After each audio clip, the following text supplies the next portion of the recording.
Questions S G P ಇದು continue ಮಾಡೋಣ. Next topic ಯಾವುದು? ಸೊ ಕಾಂಟ್ಯಾಕ್ಟರ್ ಆಲ್ರೆಡಿ ಡಿಸ್ಕಸ್ ಮಾಡಿದ್ವಿ. Okay, yes interlocking. So interlocking ಬಗ್ಗೆ ಜಾಸ್ತಿ ಕ್ವಶನ್ಸ್ ಕಾಂಟ್ಯಾಕ್ಟರ್ ಬಗ್ಗೆ ಕೇಳ್ತಾರೆ. ಕಾಂಟ್ಯಾಕ್ಟರ್ ಅಂದ್ರೇನು ಆ್ಯಂಡ್ ಟೈಪ್ಸ್ ಆಫ್ ಕಾಂಟ್ಯಾಕ್ಟರ್ ಬಗ್ಗೆ ಕೇಳ್ತಾರೆ. ಆಲ್ರೆಡಿ 4 ಟೈಪ್ ಕಾಂಟ್ಯಾಕ್ಟರ್ಸ್ ನಾವು ಡಿಸ್ಕಸ್ ಮಾಡಿದ್ವಿ. ಟೈಪ್ಸ್ ಆಫ್ ಕಾಂಟ್ಯಾಕ್ಟರ್ ಹೇಳಿ. What are the types of contactors ಅಂದರೆ ಫಸ್ಟ್ ಒನ್ ಏನು? Yes knife blade contactor, manual contactor, electromagnetic contactor. Understand? So ಇದು ಕಾಂಟ್ಯಾಕ್ಟರ್ ಟೈಪ್ಸ್ ಹೇಳಬೇಕಾಗತ್ತೆ. ನೀವು ಅವ್ರು ಕೇಳ್ತಾರೆ contactor type, what are the types of contactors ಅಂದರೆ ಇವು 4 ಟೈಪ್ ಹೇಳಬೇಕಾಗತ್ತೆ. Understand? And contactor working already morning discuss ಮಾಡಿದ್ದೀನಿ. ಆ್ಯಂಡ್ ಸೊ ಕಾಂಟ್ಯಾಕ್ಟರ್ನ ಬಳಸ್ಕೊಂಡು ಏನು ಮಾಡ್ಬೋದು? ಅಪ್ಲಿಕೇಶನ್ಸ್ ಆಫ್ ಕಾಂಟ್ಯಾಕ್ಟರ್ನ ಯಾಕೆ ಬಳಸ್ತಾರೆ? Only for switching. ಈಗ ನಾವು ನಾರ್ಮಲ್ ಸ್ವಿಚ್ ಇರುತ್ತಲ್ಲ, ಲೋಡನ್ನು ಆನ್ ಆಫ್ ಮಾಡೋಕ್ಕೆ ಒಂದು ಸ್ವಿಚ್ ಬಳಸ್ತೀವಿ ತಾನೆ, ಆ ಸ್ವಿಚ್ ಬದಲಿಗೆ ಕಾಂಟ್ಯಾಕ್ಟರ್ನ ಬಳಸ್ತಾರೆ ಲೋಡ್ನ ಆನ್ ಆಫ್ ಮಾಡೋಕ್ಕೆ. ಸೊ ಕಾಂಟ್ಯಾಕ್ಟರ್ನ ಯಾಕೆ ಬಳಸ್ತಾರೆ ಅಂತಂದರೆ ಕಾಂಟ್ಯಾಕ್ಟರ್ ಕರೆಂಟ್ ಕ್ಯಾರಿಂಗ್ ಕೆಪಾಸಿಟಿ ಅಥವಾ ಕರೆಂಟ್ ಬ್ರೇಕಿಂಗ್ ಕೆಪಾಸಿಟಿ ಕಾಂಟ್ಯಾಕ್ಟರ್ದು ಸ್ವಿಚ್ಗಿಂತ ಕೂಡ ಜಾಸ್ತಿ ಇರುತ್ತೆ. ಜೊತೆಗೆ ಕಾಂಟ್ಯಾಕ್ಟರ್ನ ಮೇಂಟೆನೆನ್ಸ್ ಮಾಡ್ಬೋದು. ಅಂದರೆ ಕಾಂಟ್ಯಾಕ್ಟರ್ ಒಳಗಡೆ ಈ ಥರ ಕ್ಲೋಸಿಂಗ್ ಟಿಪ್ಸ್ ಇರುತ್ತೆ. ಸೊ ಆ ಟಿಪ್ಸನ್ನು ತೆಗೆದು ಅದು ಪಿನ್ ಬಂದಿರುತ್ತೆ, ಅದನ್ನು ಕ್ಲೀನ್ ಮಾಡಿ ಮತ್ತೆ ಹೊಸ ಪಿನ್ ಹಾಕ್ಬೋದು. ಸೊ ಈ ಥರ ಕಾಂಟ್ಯಾಕ್ಟರ್ನ ಈಸಿಯಾಗಿ ಮೇಂಟೈನ್. ಅದೇ ಸ್ವಿಚ್ ಆಗಿತ್ತಂತಂದರೆ ಅದು ಒಳಗಡೆ ಏನಾದ್ರು ಪಿನ್ಸ್ ಹೋದೋಗಿತ್ತು, ಸ್ಪ್ರಿಂಗ್ ಏನಾರು ಆಯಿತು ಅಂದ್ರೆ ತೆಗೆದು ಬಿಸಾಕ್ಬೇಕು ತಾನೆ. ಕಾಂಟ್ಯಾಕ್ಟರ್ ಹಚ್ಚಲ್ಲ, ಎಲ್ಲ ಪಾರ್ಟ್ಸನ್ನ ರಿಪ್ಲೇಸ್ ಮಾಡ್ಬೋದು. ಇದರಿಂದ ಕಾಸ್ಟ್ ಎಫೆಕ್ಟಿವ್ನೆಸ್ ಇರುತ್ತೆ. ಜೊತೆಗೆ current carrying capacity, current breaking capacity ಕಾಂಟ್ಯಾಕ್ಟರ್ದು ಜಾಸ್ತಿ ಇರುತ್ತೆ. ಆಮೇಲೆ ನಾವು ದೂರದಲ್ಲಿ ಇದ್ಕೊಂಡು ಅದಕ್ಕೆ ಕಾಯಿಲ್ಗೆ ಆಕ್ಸಿಲರಿ ಕಾಯಿಲ್ ಏನಿರುತ್ತೆ ಒಳಗಡೆ, ಆ ಕಾಯಿಲ್ಗೆ ದೂರದಿಂದ ಒಂದು ವೈರ್ ಕನೆಕ್ಷನ್ ಕೊಟ್ಟು ಪುಷ್ ಬಟನ್ ಮುಖಾಂತರ ಆನ್ ಆಫ್ ಮಾಡ್ಬೋದು ಕಾಂಟ್ಯಾಕ್ಟರ್. ಹೌದಾ? ಸೊ ಇದಕ್ಕೆ ಕಾಂಟ್ಯಾಕ್ಟರ್ನ ಬಳಸ್ತಾರೆ. ಆ್ಯಂಡ್ ಕಾಂಟ್ಯಾಕ್ಟರ್ ಮತ್ತು ಎಲ್ಲೆಲ್ಲಿ ಬಳಸ್ತಾರೆ, ಇದು ಅಪ್ಲಿಕೇಶನ್ಸ್. ಜನರಲಾಗಿ ಕಾಂಟ್ಯಾಕ್ಟರ್ನ ಯಾವ ಥರ ಬಳಸ್ತಾರೆ ಅನ್ನೋದು ಇದು. ಅಪ್ಲಿಕೇಶನ್ಸ್ ಆಫ್ ಕಾಂಟ್ಯಾಕ್ಟರ್ ಎಲ್ಲೆಲ್ಲಿ ಬಳಸ್ತಾರೆ? ಒಂದು ಡಿ-ವೈಲ್ ಸ್ಟಾರ್ಟರಲ್ಲಿ ಕಾಂಟ್ಯಾಕ್ಟರ್ನ ಬಳಸ್ತಾರೆ, ಡಿ-ವೈಲ್ ಸ್ಟಾರ್ಟರಲ್ಲಿ. ಆಮೇಲೆ ಸ್ಟಾರ್ ಡೆಲ್ಟಾ ಸ್ಟಾರ್ಟರಲ್ಲಿ 3 ಕಾಂಟ್ಯಾಕ್ಟರನ್ನು ಬಳಸ್ತಾರೆ. ಸ್ಟಾರ್ ಡೆಲ್ಟಾ ಸ್ಟಾರ್ಟರಲ್ಲಿ 3 ಕಾಂಟ್ಯಾಕ್ಟರ್ಸನ್ನು ಬಳಸ್ತಾರೆ. ಆಮೇಲೆ ಚೇಂಜ್ ಓವರ್ ಸ್ವಿಚ್ಚಲ್ಲಿ ಬಳಸ್ತಾರೆ, ಚೇಂಜ್ ಓವರ್ ಸ್ವಿಚ್. ಇವು 3 ಬಂದ್ಬಿಟ್ಟು 3 ಅಥವಾ 4 ತಾನೆ ಅಪ್ಲಿಕೇಶನ್ಸ್, ಎಲ್ಲ 3 ಅಲ್ವಾ? ಒಂದು ಡಿ-ವೈಲ್ ಸ್ಟಾರ್ಟರ್, 2ನೇದು ಸ್ಟಾರ್ ಡೆಲ್ಟಾ ಸ್ಟಾರ್ಟರ್, 3ನೇದು change over switch. These 3 are the major applications of contactor. ಇವು ಜೊತೆಗೆ ಕಂಟ್ರೋಲ್ ಸರ್ಕ್ಯೂಟಲ್ಲಿ ಕೂಡ ಕಾಂಟ್ಯಾಕ್ಟರ್ನ ಬಳಸ್ತಾರೆ. ಕಾಂಟ್ಯಾಕ್ಟರ್ನ ಕಂಟ್ರೋಲ್ ಸರ್ಕ್ಯೂಟಲ್ಲಿ ಏನಾದ್ರು ಕಾಂಟ್ಯಾಕ್ಟರ್ನ ಬಳಸಿದರೆ ಅದನ್ನು ಕಂಟ್ರೋಲ್ ಕಾಂಟ್ಯಾಕ್ಟರ್ ಅಂತ ಕರೀತಾರೆ. ನಾವು AMF ಪ್ಯಾನಲ್ ಒಂದು ಕಾಂಟ್ಯಾಕ್ಟರ್ನ ಬಳಸಿದ್ದೀವಿ, ನೋಡಿದ್ದೀರಾ ನೀವು? ಕಂಟ್ರೋಲ್ ಕಾಂಟ್ಯಾಕ್ಟರ್ ಅಂತ ಬರೆದಿದ್ದೀವಿ, ಹೌದಾ? ಸೊ ಆ ಕಾಂಟ್ಯಾಕ್ಟರನ್ನು ಕಂಟ್ರೋಲ್ ಸರ್ಕ್ಯೂಟಲ್ಲಿ ಬಳಸಿದ್ರೆ ಅದನ್ನು ನಾವೇನಂತ ಕರಿತೀವಿ? Control contactor. ಒಂದು ವೇಳೆ ಕಾಂಟ್ಯಾಕ್ಟರನ್ನು ಪವರ್ ಸರ್ಕ್ಯೂಟಲ್ಲಿ ಬಳಸಿದ್ರೆ ಅದು ಏನಾಗುತ್ತೆ? Power contactor. ಓಕೆ.